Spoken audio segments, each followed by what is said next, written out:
നമസ്തേ. ഇന്ന് ഞാൻ ശ്രീരാമോദന്തത്തിലെ 2ാമത്തെ ശ്ലോകമാണ് കൊണ്ടുവന്നിരിക്കുന്നത്. അപ്പം ആദ്യം നമുക്ക് ആ ശ്ലോകം ഒന്ന് വായിക്കാം. പുരാ വിശ്രവസഃ പുത്രോ രാവണോ നാമ രാക്ഷസഃ ആസീദസ്യാനുജൗ ചാസ്താം കുംഭകർണ വിഭീഷണൗ.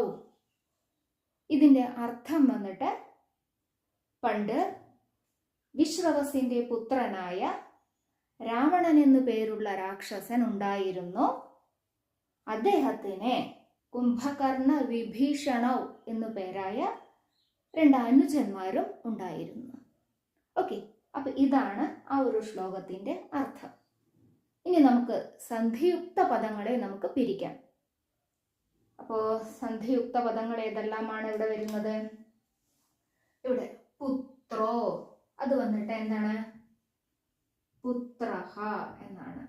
ഓക്കെ, അതുപോലെ രാവണോ എന്നത് രാവണഹ. പിന്നെ ആസീദസ്യാനുജൗ, ആസീത് അധികം അസ്യ, അതാണ് ആസീദസ്യ. ആസീത് കോമ അസ്യ കോമ അനുജൗ.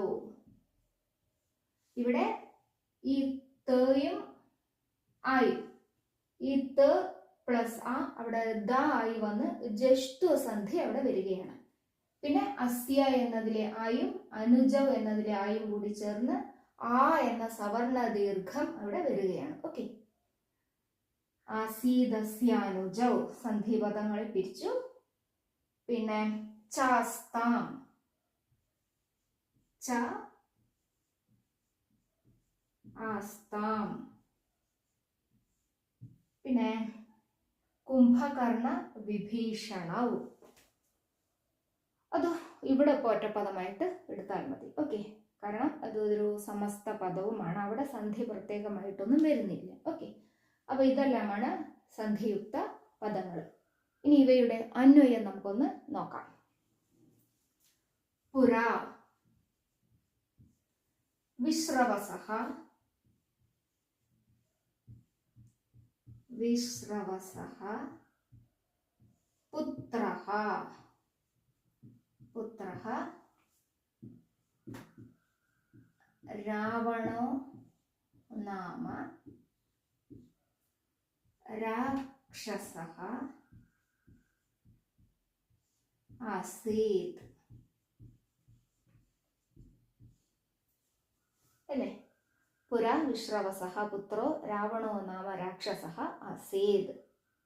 വിശ്രവസിന്റെ പുത്രനായ രാവണൻ എന്നു പേരായ രാക്ഷസൻ ഉണ്ടായിരുന്നു. പ്രത്യേകിച്ച് ഒരു മാറ്റവും ഞാൻ വരുത്തിയിട്ടില്ല. ആസീത് അസ്യ, അസ്യ എന്ന് പറഞ്ഞാൽ രാവണസ്യ, അനുജൗ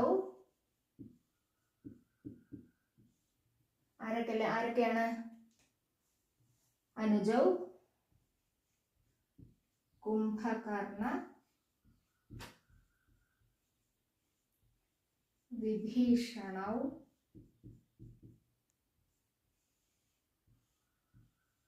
ച ആസ്താം. ഓക്കെ, ഇതാണ് അന്വയം. ഒരു മാറ്റവും വരുത്തിയിട്ടില്ല, അങ്ങനെ തന്നെ എഴുതി, അത്രയേ ഉള്ളൂ. ആ ക്രിയാപദങ്ങളെ മാത്രം അവസാനം കൊണ്ടുവന്നു, ബാക്കിയെല്ലാം ഒരേപോലെയാണ്. ക്ലിയർ ആണല്ലോ? ഇനി ഇവയുടെ ഓരോ പദത്തിന്റെയും വ്യാകരണാംശം നമുക്ക് നോക്കാം. ഇവിടെ അന്വയം ഞാൻ മായ്ച്ചിട്ടില്ല. പുര അവ്യയമാണ്. ഓക്കെ, ഇത് അവ്യയമാണ്. വിശ്രവസഃ സകാരാന്ത പുല്ലിംഗ ഷഷ്ഠി വിഭക്തി ഏകവചനം. പുത്രഃ അകാരാന്ത പുല്ലിംഗ പ്രഥമ വിഭക്തി ഏകവചനം. രാവണഃ ഇതന്നെയാണ്, അകാരാന്ത പുല്ലിംഗ പ്രഥമ വിഭക്തി ഏകവചനം. നാമ അവ്യയമാണ്. ഓക്കെ, ഇവിടെ അവ്യയമായിട്ട് എടുത്താൽ മതി. രാക്ഷസഃ അതും അകാരാന്ത പുല്ലിംഗ പ്രഥമ വിഭക്തി ഏകവചനം. ഇനി ആസീതോ അത് ക്രിയാപദമാണ് അല്ലെ. അസ് ധാതു പ്രഥമ പുരുഷ പരസ്മൈപതി ഏകവചന ലകാരമോ ലങ് ലകാരം. പിന്നെ അസ്യ മകാരാന്ത പുല്ലിംഗ ഷഷ്ടി വിഭക്തി ഏകവചനമാണ് അസ്യ. പിന്നെ അനുജൗ അനുജഃ അനുജൗ അതും അകാരാന്ത പുല്ലിംഗ പ്രഥമ വിഭക്തി ദ്വിവചനമാണ് അനുജൗ. ഓക്കെ, പിന്നെ കുംഭകർണ വിഭീഷണൗ അതും ദ്വിവചനമാണ്. അതുകൊണ്ട് തന്നെ അവിടെയും നമുക്ക് എന്തെഴുതാം? അകാരാന്ത പുല്ലിംഗ പ്രഥമ വിഭക്തി ദ്വിവചന കുംഭകർണ വിഭീഷണ ശബ്ദഃ. പിന്നെന്താ? ച അവ്യയം. ആസ്താം എന്നതോ അസ് ധാതുവിന്റെ പിന്നെന്താ? പ്രഥമ പുരുഷ പരസ്മൈപതി ഏകവചനാണോ ദ്വിവചനാണോ? ദ്വിവചനമാണ്. ഓക്കെ, ദ്വിവചന ലങ് ലകാരം. ഓക്കെ, ആസീദ് ആസ്താം ആസൻ. ഓക്കെ, അപ്പൊ ഇത്രയേ ഉള്ളൂ ഇതിന്റെ വ്യാകരണാംശങ്ങള്. പിന്നെ സമാസം പറയുകയാണെങ്കിൽ ഇവിടെ മാത്രം നമുക്ക് സമാസം പറയാം. കുംഭകർണ വിഭീഷണൗ കുംഭകർണഃ ച കുംഭകർണഃ ച വിഭീഷണൗ വിഭീഷണൗ ച. ഏതായിരിക്കും സമാസം വരിക? രണ്ടുപേരും അവിടെ വരുന്നുണ്ട് അല്ലെ. ഏതായിരിക്കും? ദ്വന്ദ്വ സമാസം. ഓക്കെ,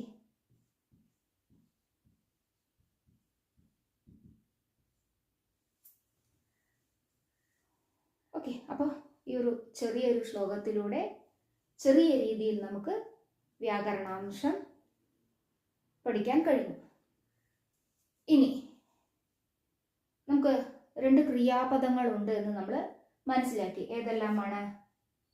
ആസീദ് ആസ്താം. ആസീദ് എന്ന് പറഞ്ഞാൽ എന്താ മീനിങ് വരുന്നത്? ഉണ്ടായിരുന്നു അല്ലെ. ഉണ്ടായിരുന്നു ക്രിയാപദമാണ്. എന്താണ് ഉണ്ടായിരുന്നത്? അല്ലെങ്കിൽ ആരാണ് ഉണ്ടായിരുന്നത്? രാക്ഷസഃ. രാക്ഷസൻ ഉണ്ടായിരുന്നു. ഓക്കെ, അപ്പൊ ഇവിടെ രാക്ഷസഃ എന്നതാണ് കർത്തൃപദം. അതുപോലെ ഇവിടെ ആസ്താം എന്ന ക്രിയാപദം ഉണ്ടായിരുന്നു. രണ്ടുപേർ ഉണ്ടായിരുന്നു. അപ്പോൾ ആരെല്ലാമാണ് ആ രണ്ടുപേർ? കുംഭകർണ വിഭീഷണൗ ച ആസ്താം. ഇവിടെ ച എന്നത് വേണ്ട, പറയുമ്പോൾ അങ്ങനെ പറഞ്ഞു എന്ന് മാത്രമേ ഉള്ളൂ. അപ്പൊ ആസ്താം എന്ന ക്രിയാപദത്തിന്റെ കർത്തൃപദമാണ് കുംഭകർണ വിഭീഷണൗ. ബാക്കിയുള്ള പദങ്ങളെല്ലാം തന്നെ അർത്ഥമനുസരിച്ചിട്ട് നമുക്ക് ചേർക്കാം. ഇവിടെ രാക്ഷസൻ ഉണ്ടായിരുന്നു. എന്തു പേരുള്ള രാക്ഷസൻ? കിം നാമ രാക്ഷസഃ ആസീത്. രാവണോ നാമ രാക്ഷസഃ ആസീത്. കസ്യ പുത്രഃ രാവണോ നാമ രാക്ഷസഃ ആസീത്. വിശ്രവസഃ പുത്രഃ രാവണോ നാമ രാക്ഷസഃ ആസീത്.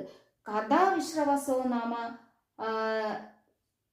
കഥാ വിശ്രവസഃ പുത്ര രാവണോ നാമ രാക്ഷസഃ ആസീത് പുരാ.